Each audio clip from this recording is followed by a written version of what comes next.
morning, good afternoon, everyone. It's great to be with you today. I'm going to be talking today about, again, servant leadership. But I wanted to talk about something quite interesting that had been on my mind for a while. We have looked at the story of Elijah and Elisha. We talked about persistence. We talked about his tenacity, his ability to stay focused, to and finish his assignment and follow it through till the end. We looked at the different scenarios that he went through when he went through Bethel, Gilgal, Jericho, and Jordan, and the difficulties that he faced when he had to go through those junctures, and how he had to stay focused on his assignment so that he could finish. Hi, Dr. Vijagar. So nice to see you. I hope you're well.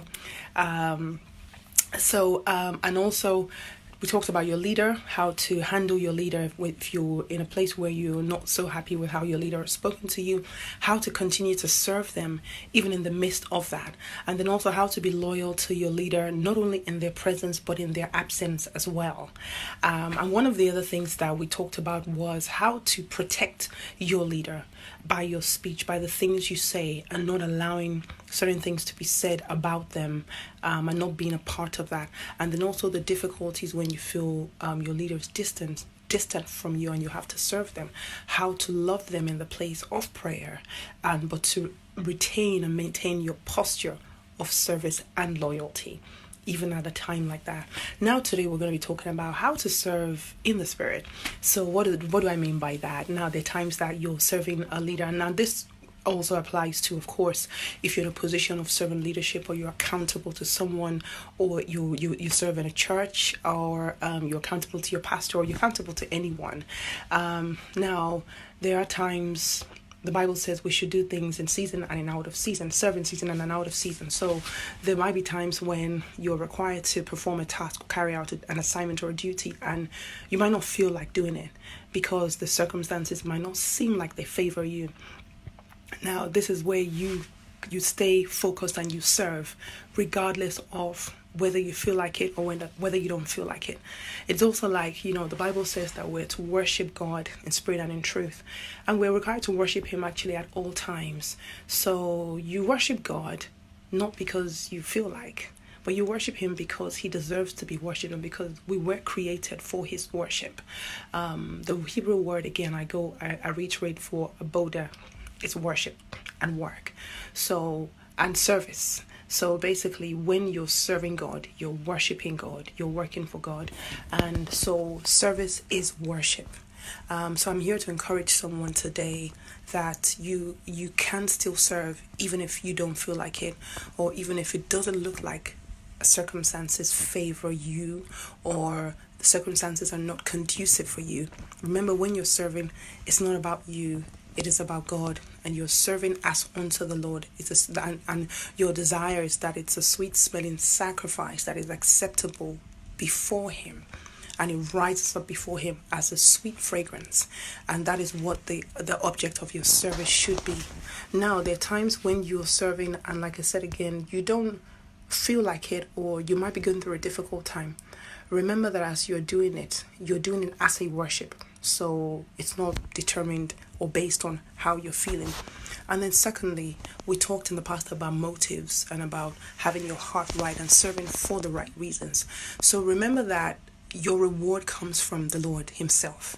So even if you're serving a person and they don't seem like they've appreciated you, or they haven't said thank you, they haven't acknowledged you, remember that you are serving God directly, and the person who will reward you is God. So I encourage you today with this short word of exhortation: serve in the spirit. Elisha was a man who served in the spirit. Elisha was not a man that served because he felt like serving.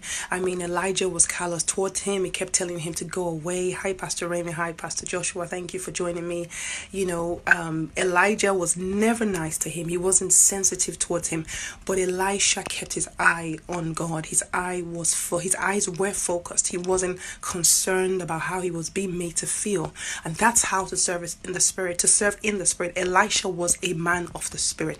So when you serve a person or man or woman of God, and you serve in your organization or the establishment where you are in presently, you serve in the spirit, meaning you don't serve based on your emotions or how you feel, but you do it because it's an assignment.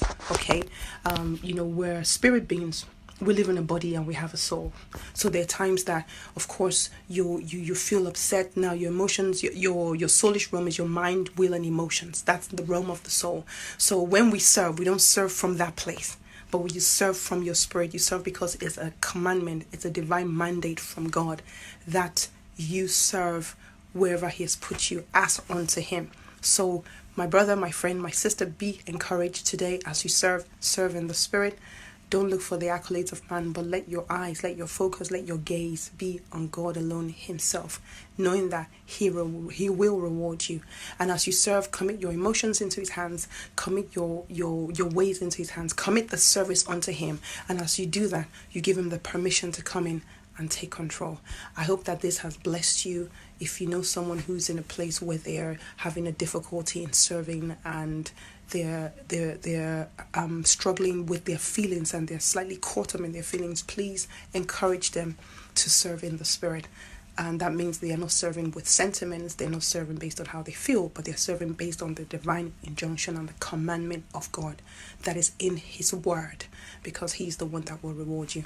I wish you a wonderful day, and I pray that as you serve, the Lord will give you the grace. As you humble yourself before Him, He will give you the grace to continue to serve in a way that pleases Him. And remember that in your weakness, His strength is made perfect. Have a wonderful day, and may the Lord continue to lift you up and give you the strength and the courage to do what He has called you to do. And until next time, bye-bye for now.